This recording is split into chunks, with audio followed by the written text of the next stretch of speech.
You've been told a dangerous lie your whole life. Family is everything.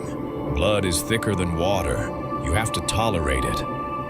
So you swallow the disrespect. You laugh off the insults. You stay silent when they cross the line. Again. And every time you do, a piece of you dies. Your self-respect, your confidence, your peace. You start to think you're the problem. You overthink every interaction. You replay the conversations in your head, wondering if you're too sensitive, too cold, too distant. But here's the hard truth. You're not weak for feeling hurt. You're not crazy for noticing patterns. You're just waking up. You're a man who's tired of carrying emotional debt for people who never pay respect back. You're a stoic warrior stuck in a chaotic family system. And you've been trained since childhood to accept treatment that a stranger on the street would never get away with. This is where Stoicism enters the room like a calm, dangerous force. Marcus Aurelius, the most powerful man in the world, wrote in his journal, not about conquering nations, but about conquering his reactions. Epictetus, born a slave, said that some people are like broken cups. If you pick them up carelessly, you will bleed.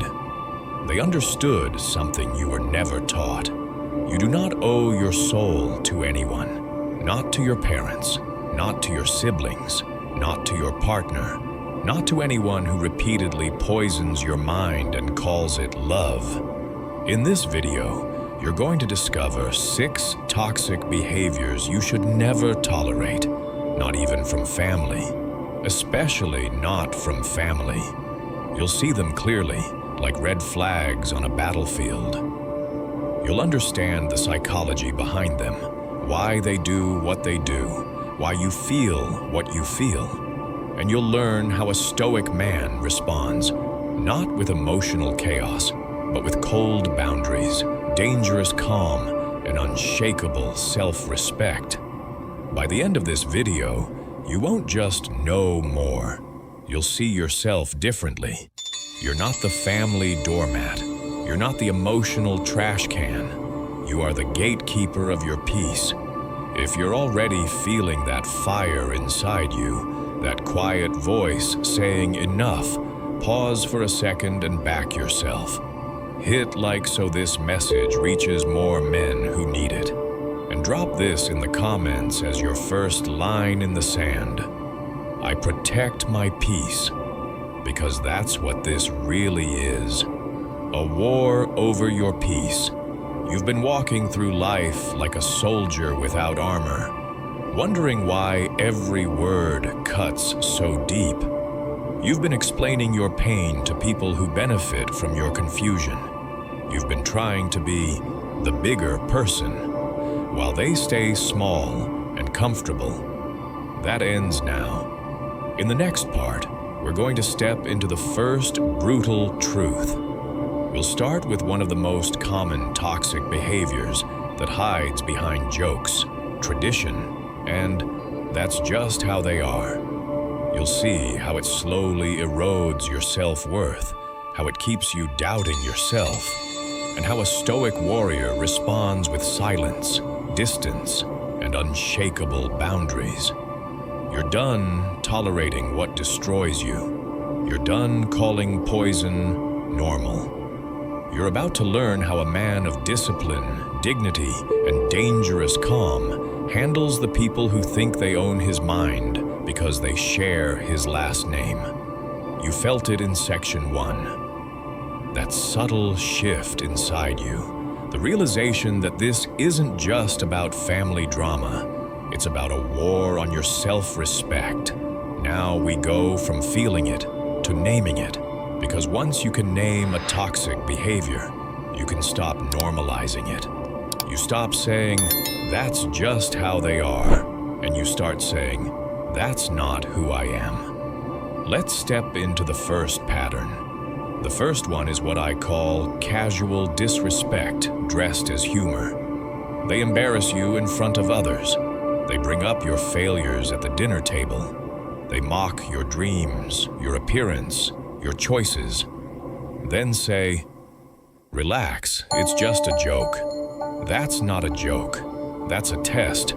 They're checking how much disrespect you'll tolerate. Psychologically, this is called plausible deniability. They get to stab you, then hide behind the word joke like a shield.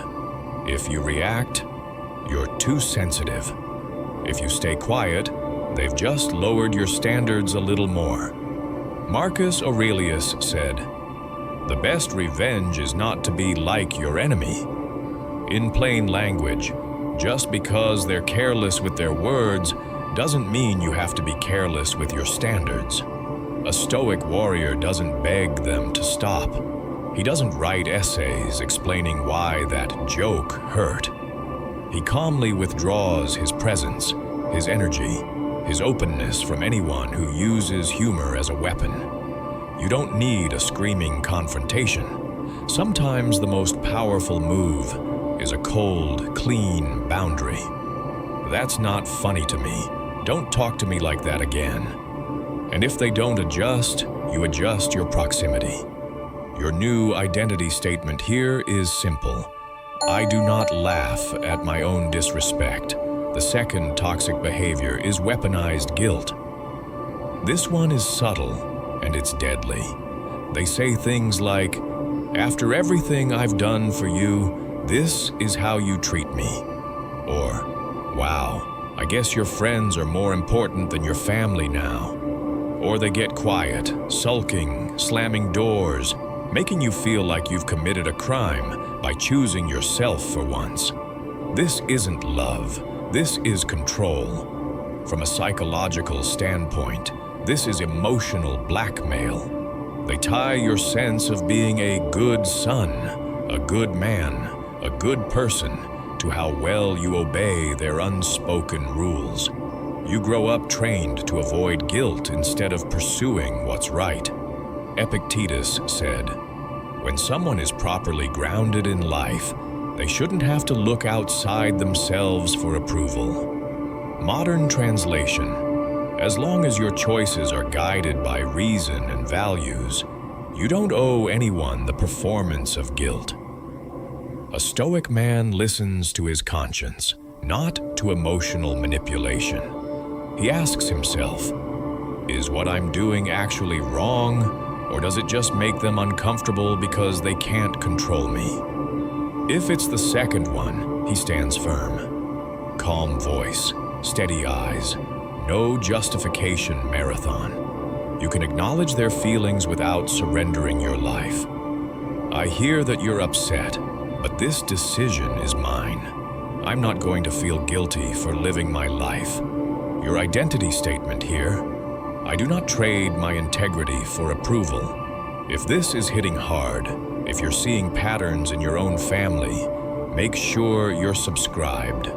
This channel is for men like you, men who are done being emotionally blackmailed into submission and ready to build dangerous calm and unshakable boundaries. The third toxic behavior is entitled access to your time, energy, and life. They act like your schedule belongs to them. They demand your presence at every event. They expect you to answer every call, every message, immediately.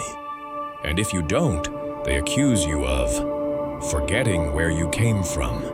You could be exhausted, overloaded, mentally drained, but their need is supposed to override your reality.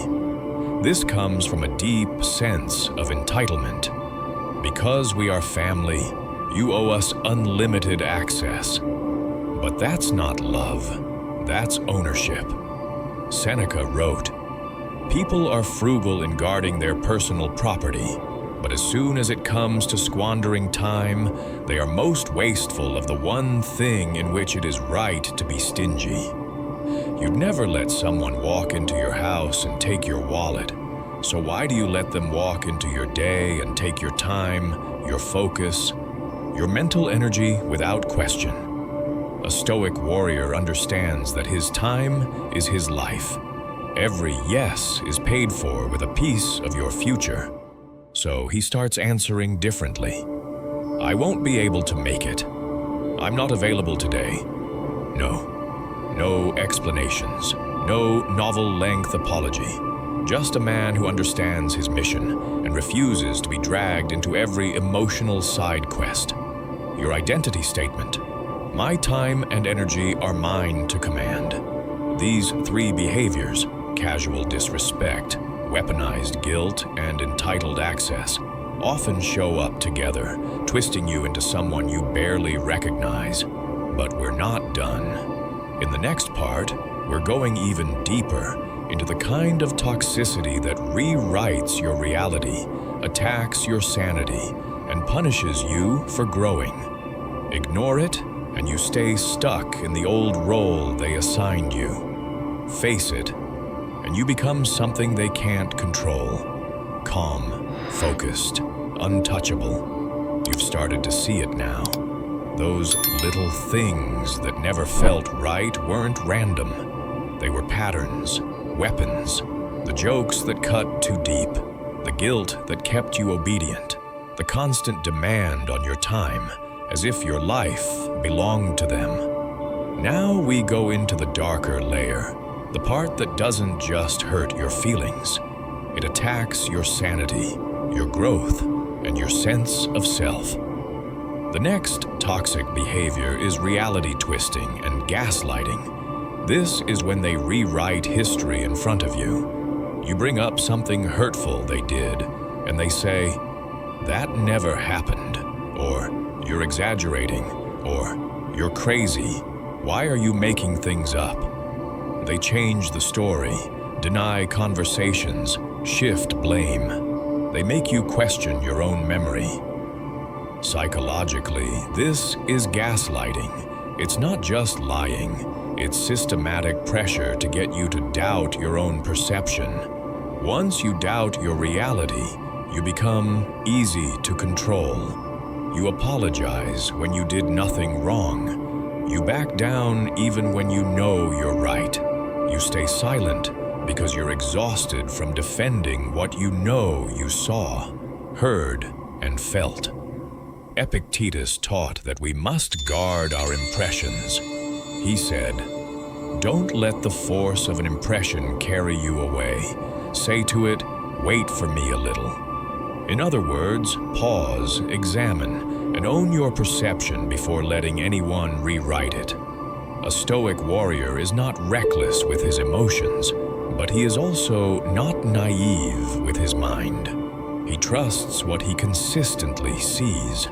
If someone's words and actions never match, he believes the pattern, not the excuses. You don't have to argue forever with a gaslighter. You don't have to get them to admit the truth. You just have to stop surrendering your reality to someone who profits from your confusion. Your identity statement here. I trust my perception and I stand on my reality. The next toxic behavior is punishing your growth. You start going to the gym, you set boundaries, you stop oversharing, you invest in your mind, your money, your mission. Suddenly you hear, "Oh, so you think you're better than us now? You've changed. Wow, you're so distant lately." They joke about your new habits. They tempt you back into old patterns. They get offended because your growth exposes their stagnation. This is psychological sabotage. Your improvement threatens the old structure where you played the weak one, the dependent one, the always available one. Seneca advised in his letters to choose people who call forth your best self and to avoid those who drag you back into vice. His message was simple: your company shapes your character. A Stoic man understands that growth will cost him old roles. He doesn't dim his progress to keep others comfortable. He doesn't explain his new standards like a criminal explaining his innocence. When they sneer, "You've changed," your answer is calm. "Yes, I have. That's the point." Your identity statement. I do not apologize for my evolution. The sixth toxic behavior is conditional love and loyalty. They're warm, affectionate, supportive, as long as you obey, as long as you agree, as long as you stay who they want you to be. The moment you set a boundary, say no, or choose a different path, the energy changes. They withdraw affection. They talk about you to other family members. They paint you as ungrateful, selfish, lost, simply because you stopped being convenient. This is not love. This is transactional attachment. From a psychological lens, this often comes from enmeshment and control. Your identity was never allowed to be separate. You were an extension, a tool, a role. Marcus Aurelius said, "If it is not right, do not do it. If it is not true, do not say it." Real love is aligned with what's right and what's true, not with what's convenient. A Stoic warrior measures relationships by honesty, respect, and consistency, not by empty words and emotional ransom. He understands that real loyalty isn't blind obedience, it's mutual respect. So when love is turned on and off like a switch every time you exercise your free will, you stop chasing the switch. You build your life on something more stable, your values, your principles, your inner code, your identity statement. My worth is not conditional on anyone's approval. These last three behaviors, gaslighting, punishing your growth, and conditional love, don't just hurt you in the moment. They program you. They teach you to doubt yourself, to shrink, to break your own code just to keep the peace. But you're not here to be programmed. You're here to rewire. In the next part, we're going to pull all of this together into something bigger. Not just a list of toxic traits, but a new worldview.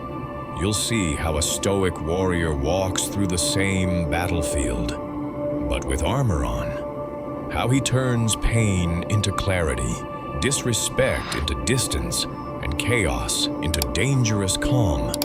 You've seen the behaviors. Now we forge the identity that rises above them.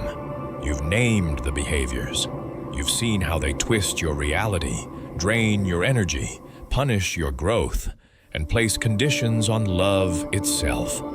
Now we step into something deeper. This isn't just about calling them toxic. It's about deciding who you are in the middle of all this. Because here's the truth. The world is not going to suddenly become gentle. Your family is not going to magically become wise and emotionally mature overnight, but you can become something they cannot bend. A man with a code, a Stoic warrior. Think of your life like a battlefield in a storm. Shouts, opinions, guilt, gaslighting, expectations, flying at you like arrows in the rain. Most men grow up with no armor. They stand there naked, hoping the people firing arrows will someday feel bad and stop. Stoicism does not ask you to fix the storm. Stoicism teaches you how to walk through it untouched. Marcus Aurelius wrote, "You have power over your mind, not outside events. Realize this, and you will find strength." You can't control their jokes, their guilt trips, their manipulation, but you can control what you accept, what you replay, and what you tolerate. That's the shift. From victim of the storm to calm, watchful warrior, moving through it with intention. In the old identity, you were the son who felt responsible for everyone's emotions, the peacekeeper, the one who folded every time someone sighed, raised their voice, or threatened to withdraw love. In the new identity, you are responsible for one thing: your own character, your own reactions, your own boundaries. Epictetus said, "No man is free who is not master of himself." Freedom is not you screaming back, slamming doors, or running away. Freedom is you staying grounded while you decide with full awareness. Do I stay here? Do I leave? Do I speak? Do I stay silent? Not because you're scared, not because you're guilty, because you're guided by your code, not by their chaos. Imagine a mirror in front of you. In that mirror is the man you've been around your family. Nervous laugh, tight chest, over-explaining, walking on eggshells. Then imagine another reflection. Same man, same face, but the posture is different. Calm eyes, steady breathing. He speaks less, listens more, acts with intention. He doesn't argue with delusion. He doesn't chase conditional love. He doesn't lower himself to win approval. Stoicism is choosing that second man on purpose. Seneca wrote, "A gem cannot be polished without friction, nor a man perfected without trials." These people, these patterns, this pain, it's friction. If you let it, it will either scratch you up and leave you bitter, or it will polish you into something sharp, clear, and unbreakable. You're not weak because your family triggers you. You're human. Those are the oldest wounds, the oldest stories. But now, as a man, you stop letting old stories run your life. You start writing a new one. That new story sounds like this. I can love people and still have distance. I can forgive and still set boundaries. I can respect my blood and still protect my peace. This is the bigger Stoic worldview. You don't control what they do. You control what you become. If this resonates, if you feel that identity shifting even slightly, take a second and claim it. Breathe in, roll your shoulders back, and tell yourself, I am the calm in the storm. I am not their puppet.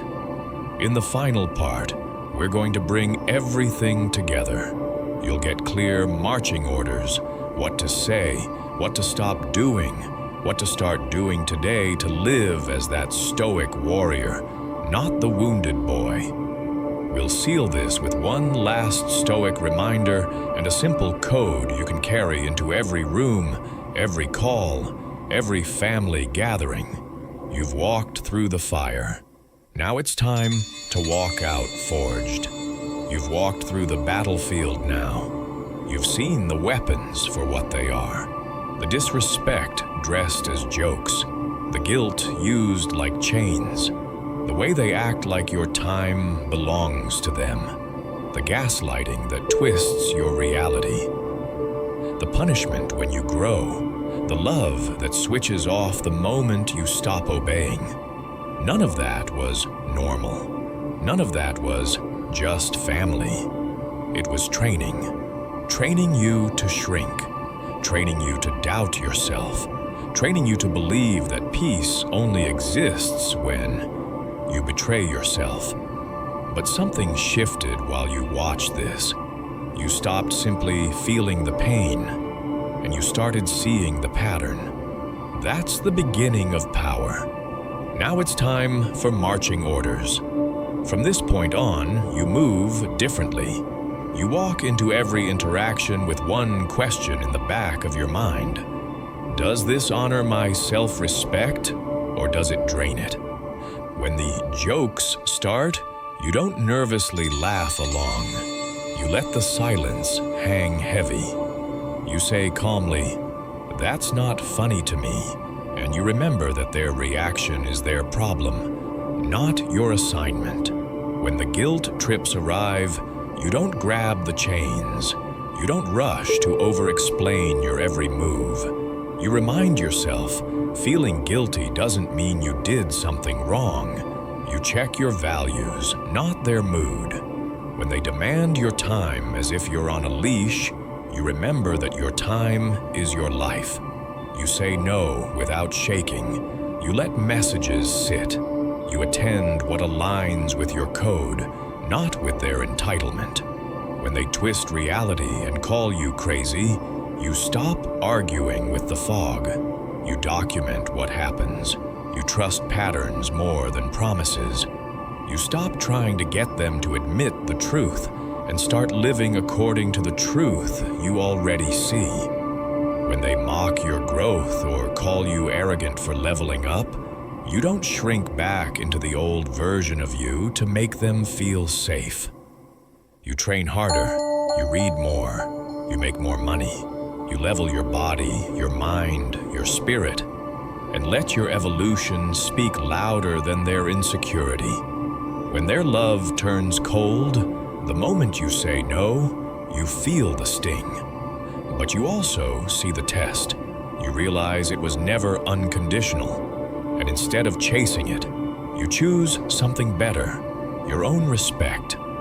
Marcus Aurelius said, "If you are pained by any external thing, it is not this thing that disturbs you, but your judgment about it." You can't control their behavior.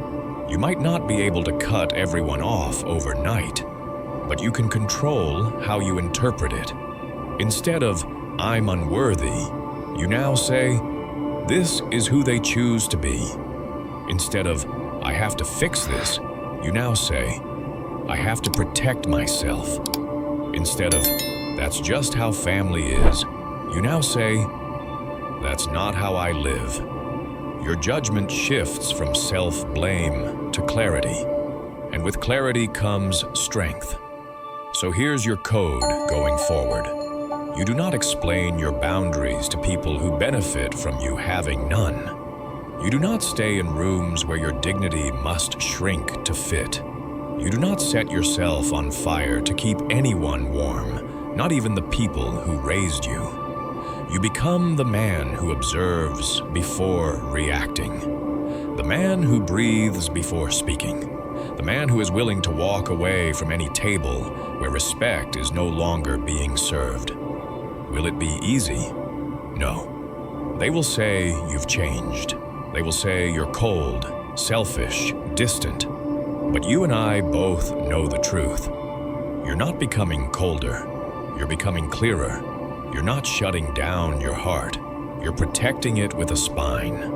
From this day forward, you move as a Stoic warrior in your own story. You train your body because a strong body carries a strong mind. You train your mind because an undisciplined mind is easy to control. You train your emotions because anger and pain will no longer drive the car. They will ride in the back seat. If this message hit home, don't let it just be another video you related to. Turn it into a line in the sand. Like this video, so it reaches more men who need to hear it.